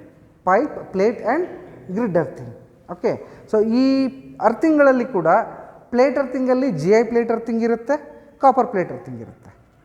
Okay, pipe ಅರ್ಥಿಂಗಲ್ಲಿ GI ಪೈಪ್ ಅರ್ಥಿಂಗ್ ಇರುತ್ತೆ, ಕಾಪರ್ ಪೈಪ್ ಅರ್ಥಿಂಗ್ ಇರುತ್ತೆ. ಓಕೆ, ಈ ಗ್ರಿಡ್ ಅರ್ಥಿಂಗಲ್ಲಿ ಕೂಡ GI ಮತ್ತು ಕಾಪರ್, ನಮ್ಗೆ ಯಾವ್ದು ಬೇಕು ಅದು ಮಾಡೋದು. ಬಟ್ ಇಡೀ ಸಬ್ಸ್ಟೇಷನಲ್ಲಿ ಕೇವಲ ಒಂದೇ ಒಂದು ಅರ್ಥಿಂಗ್ ಮಾತ್ರ ಖಂಡಿತವಾಗ್ಲೂ ಕಾಪರ್ ಅರ್ಥಿಂಗೇ ಮಾಡಬೇಕು. ಅದು ಯಾವುದು ಅಂತಂದರೆ ಟ್ರಾನ್ಸ್ಫಾರ್ಮರ್ ನ್ಯೂಟ್ರಲ್. ಸ್ಟಾರಲ್ಲಿ ಟ್ರಾನ್ಸ್ಫಾರ್ಮರ್ ಕನೆಕ್ಟ್ ಮಾಡಿರ್ತಾರೆ ತಾನೆ, ಟ್ರಾನ್ಸ್ಫಾರ್ಮರನ್ನು ಪ್ರೈಮರಿ ಸೈಡಲ್ಲಿ ಡೆಲ್ಟಾ ಮಾಡಿರ್ತಾರೆ, ಸೆಕೆಂಡ್ರಿ ಸೈಡಲ್ಲಿ ಸ್ಟಾರ್ ಕನೆಕ್ಷನ್ ಮಾಡಿರ್ತಾರೆ. ಆ ಮಧ್ಯದ ಪಾಯಿಂಟ್ ಇರುತ್ತಲ್ಲ, ಆ ಪಾಯಿಂಟ್ ಹಿಂಗೆ ಎಳ್ಕೊಂಬಂದ್ಬಿಟ್ಟು ಭೂಮಿಯಲ್ಲಿ ಹೂತಾಕ್ತಾರೆ. ಅದನ್ನು ಏನಂತ ಕರೀತಾರೆ? Neutral earthing. ಏನಂತ ಕರೀತಾರೆ? Neutral earthing. ಆ ಅರ್ಥಿಂಗ್ ಮಾತ್ರ ಮ್ಯಾಂಡೇಟರಿಲಿ ಕಾಪರ್ ಅರ್ಥಿಂಗೇ ಮಾಡಬೇಕು. ಅದೊಂದು ಬಿಟ್ಟು ಉಳಿಕಿದ್ದೆಲ್ಲ ಡಿಪೆಂಡ್ ಅಪಾನ್ ಚಾಯ್ಸ್. ಓಕೆ, ದುಡ್ಡು ಜಾಸ್ತಿ ಇತ್ತು ಕಾಪರ್ ಮಾಡಿ, ಕಮ್ಮಿ ಇತ್ತು GI ಮಾಡಿ. ಅಂಡರ್ಸ್ಟ್ಯಾಂಡ್? ಸೊ ಪ್ರತಿಯೊಂದು ಪೋಲ್ಗೂ 2 ಕಡೆ ಸ್ಟ್ರಕ್ಚರ್ಸ್ ಅಂತ ಕರಿತೀವಿ. ಸಬ್ಸ್ಟೇಷನಲ್ಲಿ ಅದೇನು GI ಕಂಬಗಳಿರ್ತಾವೆ ತಾನೆ, ಅದ್ರ ಮೇಲೆ ಬಸ್ ಬಾರ್ಗಳು, AC ಕಂಡಕ್ಟರ್ಗಳು ಹೋಗಿರ್ತವೆ. ಅವೆಲ್ಲವಕ್ಕೆ ನಾವೆಂತ ಸ್ಟ್ರಕ್ಚರ್ಸ್ ಅಂತ ಕರಿತೀವಿ? ಸ್ಟ್ರಕ್ಚರ್ಸ್. GI ಸ್ಟ್ರಕ್ಚರ್ಸ್ ಅಥವಾ GI ಆ್ಯಂಗ್ಯುಲರ್ ಸ್ಟ್ರಕ್ಚರ್ಸ್ ಅಂತ ಕರಿತೀವಿ. ಪ್ರತಿಯೊಂದು ಸ್ಟ್ರಕ್ಚರ್ಗೂ 2 ಕಡೆ ಅರ್ಥಿಂಗ್ ಮಾಡಿರಬೇಕು. ಪ್ರತಿಯೊಂದು ಸ್ಟ್ರಕ್ಚರ್ದು 2 ಕಡೆ ಅರ್ಥಿಂಗ್ ಮಾಡಿರಬೇಕು. ಆ್ಯಂಡ್ ಆ ಸ್ಟ್ರಕ್ಚರ್ಗಳದ್ದು ರೆಸಿಸ್ಟೆನ್ಸ್ 2ಕ್ಕಿಂತ ಕಮ್ಮಿ ಇರಬೇಕು, 2 ಓಮ್ಸ್ಕ್ಕಿಂತ ಕಮ್ಮಿ ಇರಬೇಕು. ಪ್ರತಿ ಸ್ಟ್ರಕ್ಚರ್ದು ರೆಸಿಸ್ಟೆನ್ಸ್, ಪ್ರತಿ ಅರ್ಥಿಂಗ್ದು ಕೂಡ ರೆಸಿಸ್ಟೆನ್ಸ್ ಏನಿರಬೇಕು? 2 ಓಮ್ಸ್ಕ್ಕಿಂತ ಕಮ್ಮಿ ಇರಬೇಕು. ಓಕೆ, ಆ್ಯಂಡ್ ಟ್ರಾನ್ಸ್ಫಾರ್ಮರ್ ನ್ಯೂಟ್ರಲ್ ಬಂದ್ಬಿಟ್ಟು 0.5 ಓಮ್ಸ್ ಅದಕ್ಕಿಂತ ಕಮ್ಮಿ ಇರಬೇಕು, 0.5 ಅಥವಾ ಅದಕ್ಕಿಂತ ಕಮ್ಮಿ ಇರಬೇಕು. ಆ್ಯಂಡ್ ಸರ್ಕ್ಯೂಟ್ ಬ್ರೇಕರ್ಸ್ ಅಂಡ್ ಅವೆಲ್ಲ ಇದ್ದಾವೆ, ಅದಕ್ಕೆ 1.5 ಅಥವಾ 1.5ಕ್ಕಿಂತ ಕಮ್ಮಿ ಅರ್ತ್ ರೆಸಿಸ್ಟೆನ್ಸ್ ಇರಬೇಕು. ಓಕೆ, 1.5 ಅಥವಾ 1.5ಕ್ಕಿಂತ ಕಮ್ಮಿ ಓಮ್ಸ್ ಇರಬೇಕು ಸರ್ಕ್ಯೂಟ್ ಬ್ರೇಕರ್ಸ್ದೆಲ್ಲ ಅರ್ಥಿಂಗ್. ಆ್ಯಂಡ್ ಪ್ರತಿಯೊಂದು ಎಕ್ವಿಪ್ಮೆಂಟ್ ಸಬ್ಸ್ಟೇಷನಲ್ಲಿ 2 ಕಡೆಯೂ ಅರ್ಥಿಂಗ್ ಮಾಡಿರ್ತಾರೆ. ಕಾರಣ ಏನು ಅಂತಂದರೆ ರೆಸಿಸ್ಟೆನ್ಸ್ ಪ್ಯಾರಲಲ್ ಕನೆಕ್ಟ್ ಮಾಡೋದ್ರಿಂದ ಅದರದ್ದು ರೆಸಿಸ್ಟೆನ್ಸ್ ವ್ಯಾಲ್ಯೂ, ಎಫೆಕ್ಟಿವ್ ರೆಸಿಸ್ಟೆನ್ಸ್ ಏನಾಗುತ್ತೆ? ಕಮ್ಮಿ ಆಗುತ್ತೆ. ಆವಾಗ ಈಸಿಯಾಗಿ ಫಾಲ್ಟ್ ಕರೆಂಟ್ ಭೂಮಿಗೆ ಫ್ಲೋ ಆಗುತ್ತೆ. ಅಂಡರ್ಸ್ಟ್ಯಾಂಡ್? ನೆಕ್ಸ್ಟ್ ಸಬ್ಸ್ಟೇಷನಲ್ಲಿ ಗ್ರಿಡ್ ಅರ್ಥಿಂಗ್ ಅಂದರೆ ಏನು ಅಂತ ಕರೀತಾರೆ. ಗ್ರಿಡ್ ಅರ್ಥಿಂಗ್ ಅಂತಂದರೆ ಸಬ್ಸ್ಟೇಷನ್ ಕನ್ಸ್ಟ್ರಕ್ಷನ್ ಮಾಡೋಕ್ಕಿಂತ ಮುಂಚೆನೇ ಒಳಗಡೆ ಗ್ರಿಡ್ ಹಾಕ್ತಾರೆ. ಉದ್ದ ಅಡ್ಡ ಏನಾಗ್ತಾರೆ? GI ಸ್ಟ್ರಿಪ್ಸನ್ನು ಹಾಕಿ ಅರ್ಥಿಂಗ್ ಮಾಡಿರ್ತಾರೆ. ಆ್ಯಂಡ್ ಪ್ರತಿಯೊಂದು ಅರ್ಥಿಂಗ್ ತೊಗೊಂಡೋಗಿ ಇಲ್ಲಿ ಸ್ಟ್ರಕ್ಚರ್ ಇರುತ್ತಲ್ಲ, ಸ್ಟ್ರೆಚಿಂಗ್ ಅರ್ಥಿಂಗ್ ತೊಗೊಂಡೋಗಿ ಅದಕ್ಕೆ ಕನೆಕ್ಟ್ ಮಾಡ್ತಾರೆ. ಈ ಥರ ಗ್ರಿಡ್ ಇಲ್ಲಿ ಮಾಡೋದ್ರಿಂದ ನಂಬರ್ ಆಫ್ ಪ್ಯಾರಲ್ ಸೆಕ್ಷನ್ಸ್ ಜಾಸ್ತಿ ಆಗುತ್ತೆ. ನಂಬರ್ ಆಫ್ ಪ್ಯಾರಲ್ ಸೆಕ್ಷನ್ಸ್ ಎಷ್ಟು ಜಾಸ್ತಿ ಆಗುತ್ತೆ ಅಷ್ಟು ಅರ್ತ್ ರೆಸಿಸ್ಟೆನ್ಸ್ ಕಮ್ಮಿ ಆಗ್ತಾ ಹೋಗುತ್ತೆ. ಇದೆಲ್ಲ ಉದ್ದೇಶ ಏನು? ಈ ಗ್ರಿಡ್ ಮಾಡೋದಾಗಿರ್ಬೋದು, ಕಾಪರ್ ಬಳಸೋದಾಗಿರ್ಬೋದು, ಓಕೆ, ಪ್ಯಾರಲಲ್ ಕನೆಕ್ಟ್ ಮಾಡೋದು, ಇವೆಲ್ಲ ನಾವು ಈ ಎಲ್ಲ ಎಕ್ಸಸೈಸ್ ಮಾಡೋದೆಲ್ಲ ಕೂಡ ಯಾಕೆ ಅಂತಂದರೆ ಅರ್ತ್ ರೆಸಿಸ್ಟೆನ್ಸನ್ನು ಕಮ್ಮಿ ಮಾಡೋದಕ್ಕೆ. ಎಷ್ಟು ಕಮ್ಮಿ ಅರ್ತ್ ರೆಸಿಸ್ಟೆನ್ಸ್ ಇದ್ದರೆ ಅಷ್ಟು ಸುಲಭವಾಗಿ ಫಾಲ್ಟ್ ಕರೆಂಟ್ ಭೂಮಿಗೆ ಫ್ಲೋ ಆಗುತ್ತೆ. Understand? This is regarding earthing. And one more thing, step potential ಇನ್ನು ಸಬ್ಸ್ಟೇಷನಲ್ಲಿ ಬರುತ್ತೆ. ಒಂದೇನು? Step potential and touch potential ಅಂತ ಕರೀತಾರೆ. Step potential and touch potential. Touch potential ಅಂದರೆ ಇಲ್ಲಿ ಒಂದು ಪೋಲ್ ಇರುತ್ತೆ, ಆ ಪೋಲ್ನ ನಾನು ಈ ಥರ ಮುಟ್ಟಿದ್ರೆ ಏನಾಗುತ್ತೆ? ಸೊ ಪೋಲಲ್ಲಿ ಏನೋ ವೋಲ್ಟೇಜ್ ಇದೆ ಅಂತ ಅಂದ್ಕೊಳ್ಳೋ, ಇಂಡಕ್ಷನಿಂದ ಆಗಿರ್ಬೋದು ಅಥವಾ ಫಾಲ್ಟಿಂದಾಗಲಿ ಪೋಲ್ಗೆ ಟಚ್ ಆಗಿದೆ ಒಂದು ಕಂಡಕ್ಟರ್ ಅಥವಾ ಇಂಡಕ್ಷನಿಂದ ಪೋಲಲ್ಲಿ ಒಂದು ವೋಲ್ಟೇಜ್ ಇದೆ ಸ್ಟ್ರಕ್ಚರಲ್ಲಿ, ಅದನ್ನು ನಾನು ಮುಟ್ಟಿದ್ದೀನಿ ಅಂತಂದರೆ ಸೊ ಇಲ್ಲಿ ಎಷ್ಟು ವೋಲ್ಟೇಜ್ ಇದೆ? ಭೂಮಿ ಎಷ್ಟು ವೋಲ್ಟೇಜ್ ಭೂಮಿಯಲ್ಲಿರುತ್ತೆ? Yes we consider earth as a 0 voltage. Earth ಏನಂತ ಕರಿತೀವಿ? 0 ವೋಲ್ಟೇಜ್. ಸೊ ಇಲ್ಲಿ 0 ವೋಲ್ಟೇಜ್ ಇರುತ್ತೆ. ನಾನು ಇದು ಮುಟ್ಟಿದರೆ ಇಲ್ಲಿ 100 ವೋಲ್ಟ್ ಇರುತ್ತೆ. ಅವಾಗ ನನ್ನ ಬಾಡಿಯಲ್ಲಿ ಎಷ್ಟು ವೋಲ್ಟೇಜ್ ಆಗುತ್ತೆ? 100 volt across my body. Okay, 100 volts ನನ್ನ ಬಾಡಿಗೆ ಅಪ್ಲೈ ಆಗ್ತಾ ಇರುತ್ತೆ. 100 ವೋಲ್ಟ್ಸ್ ಅಪ್ಲೈ ಆದಾಗ ಕರೆಂಟ್ ಫ್ಲೋ ಆಗುತ್ತೆ. ಅಂಡರ್ಸ್ಟ್ಯಾಂಡ್? ಸೊ ಅದಕ್ಕೆ ಏನಂತ ಕರೀತಾರೆ? ಟಚ್ ಪೊಟೆನ್ಷಿಯಲ್ ಅಂತ ಕರೀತಾರೆ. ಸೊ ಅದಕ್ಕೆ ನಾವು ಯಾವಾಗಲೂ ಯಾವುದೇ ಒಂದು ಎಕ್ವಿಪ್ಮೆಂಟ್ನ ಮುಟ್ಟಬೇಕಾದ್ರೆ ಕೆಳಗಡೆ ಏನಾಗಿರಬೇಕು? ಒಂದು ರಬ್ಬರ್ ಮ್ಯಾಟ್ ಇರಬೇಕು. ಅದ್ರ ಮೇಲೆ ನಿಂತ್ಕೊಂಡು ಯಾವುದನ್ನು ಮುಟ್ಟೋ ಪರಿಸ್ಥಿತಿ ಬಂದರೆ ಹ್ಯಾಂಡ್ ಗ್ಲೌಸ್ ಹಾಕ್ಕೊಂಡು ಮುಟ್ಟಬೇಕು. ಅವಾಗ ಏನಾಗುತ್ತೆ? ಟಚ್ ಪೊಟೆನ್ಷಿಯಲ್ 0 ಇರುತ್ತೆ. ಆ್ಯಂಡ್ ಸ್ಟೆಪ್ ಪೊಟೆನ್ಷಿಯಲ್ ಅಂತ ಕರೀತಾರೆ. ಸೊ ಒಂದು ಸ್ಟೆಪ್ಪಿಂದ ಇನ್ನೊಂದು ಸ್ಟೆಪ್ ತೆಗೆದು ಹಾಕಿದೆ ಅಂತ ತಿಳ್ಕೊಳ್ರಿ. ನಾನು ಎಷ್ಟು ದೂರ ಸ್ಟೆಪ್ ಹಾಕ್ತೀನಿ, ಭೂಮಿ ಒಳಗಡೆ ಲೀಕೇಜ್ ಆಗಿ ವೋಲ್ಟೇಜ್ ಇರುತ್ತೆ. ಸ್ಟೆಪ್ ತೆಗೆದು ನಾನು ಈ ಕಡೆ ಹಾಕಿದ್ರೆ ಕರೆಂಟ್ ಏನಾಗುತ್ತೆ? ಈ ಕಾಲಲ್ಲಿ ಫ್ಲೋ ಆಗಿ ವೋಲ್ಟೇಜ್ ಎಷ್ಟು ಜಾಸ್ತಿ ಆಗುತ್ತೆ, ಕರೆಂಟ್ ಜಾಸ್ತಿ ಆಗುತ್ತೆ. ಸೊ ಕಾಲಲ್ಲಿ ಕರೆಂಟ್ ಫ್ಲೋ ಆಗಿ ಈ ಕಾಲಿಂದ ಹೋಗುತ್ತೆ, ಅವಾಗ ಶಾಕ್ ಹೊಡಿತೆ ತಾನೆ. ಸೊ ಅದಕ್ಕೇನು ಹೇಳ್ತಾರೆ? ಅದೇ ನಾನು ಸ್ಟೆಪ್ ಈ ಥರ ಹಾಕಿದರೆ, ಈ ಥರ ಸ್ಟೆಪ್ ಹಾಕಿದರೆ ಏನಾಗುತ್ತೆ? ವೋಲ್ಟೇಜ್ ಬರುತ್ತಾ? ಇಲ್ಲಿ 0 ತಾನೆ. ಸೊ ಅಲ್ಲೇ ವೋಲ್ಟೇಜ್ ಇರುತ್ತೆ. So step potential 0. ಅದಕ್ಕೆ ಸಬ್ಸ್ಟೇಷನ್ಗಳಲ್ಲಿ ನಡಿಬೇಕಾದ್ರೆ ಏನು ಮಾಡಬೇಕು, ಸಣ್ಣ ಸಣ್ಣ ಹೆಜ್ಜೆ ಹಾಕಬೇಕು. ಸೊ ಈ ಹೆಜ್ಜೆ ಮುಗಿದ್ಮೇಲೆ ಈ ಹೆಜ್ಜೆ ಇದಕ್ಕೆ ಅಂಟಿಕೊಂಡೇ ಇರಬೇಕು, ಇದಾದಮೇಲೆ ಇರಬಾರ್ದು, ಇದು ಅಂಟ್ಕೊಂಡೇ ಇರಬೇಕು. ಸಬ್ಸ್ಟೇಷನಲ್ಲಿ ಸಣ್ಣ ಸಣ್ಣ ಹೆಜ್ಜೆಗಳನ್ನು ಹಾಕಿ ನಡೀತಾ ಇರ್ರಿ ಅಂತ ಹೇಳ್ತಾರೆ. ಕಾರಣ ಏನು ಅಂತಂದರೆ ಸ್ಟೆಪ್ ಪೊಟೆನ್ಷಿಯಲಿಂದ ಅವರಿಗೆ ಶಾಕ್ ಹೊಡಿಬಾರ್ದು ಅನ್ನೋದು ಉದ್ದೇಶ. ಅಂಡರ್ಸ್ಟ್ಯಾಂಡ್? ಈ ಎರಡು ಕಾನ್ಸೆಪ್ಟ್ ಒಂದು ಸ್ವಲ್ಪ ನೋಡಿ, ಇನ್ನೂ ಜಾಸ್ತಿ ಯೂಟ್ಯೂಬಲ್ಲಿ ಗೊತ್ತಾಗುತ್ತೆ ಇನ್ನೂ ಚೆನ್ನಾಗಿ. ಅಂಡರ್ಸ್ಟ್ಯಾಂಡ್? ನಥಿಂಗ್, ಆಲ್ಮೋಸ್ಟ್ ಎಲ್ಲ ಡಿಸ್ಕಸ್ ಮಾಡಿದ್ದೀವಿ ಅನ್ಸುತ್ತೆ, accept 2 things. One it is protection of generator in generating station. ಅದು ನಿಮಗಿಲ್ಲ ಅನ್ಸುತ್ತಲ್ವ? ಇದೆಯಾ? ಇದ್ರೆ ನೋಡಿ ಒಂದು ಸತಿ. It is there, go through the syllabus. Protection of generators. Of course ನಿಮಗಿಲ್ಲ, ಐ ಥಿಂಕ್ ಅವ್ರಿಗಿದೆ, BEPS ಅವ್ರಿಗೆ. ಸಾರಿ BEPS ಅಲ್ಲಿ ಪಾಠ ಮಾಡ್ತಿದ್ದೀನಲ್ಲ. Okay, anything else? Differential protection ಅಂತ ಒಂದಿದೆ, ನಿಮ್ಮ ಟಾಪಿಕ್ ಇದೆ. ಏನದು? ಬಸ್ ಬಾರ್ ಪ್ರೊಟೆಕ್ಷನ್ ಇದೆ. And next what is bus bar, types of bus bars, and ಏನು ಬಸ್ ಡಕ್ಟ್ ಅಂದರೆ ಏನು, ಈ ಥರ ಎಲ್ಲ ಇದೆ. ಹೌದಾ? ಡಿಫ್ರೆನ್ಷಿಯಲ್ ಪ್ರೊಟೆಕ್ಷನ್ಸ್ ಇದೆ, ಒಂದು ಸ್ವಲ್ಪ ನೋಡ್ಕೊಳ್ಳಿ. ಬೇರೆ ಏನಾದ್ರು ಡೌಟ್ಸ್ ಇದ್ದರೆ you can ask, or else we'll wind it up.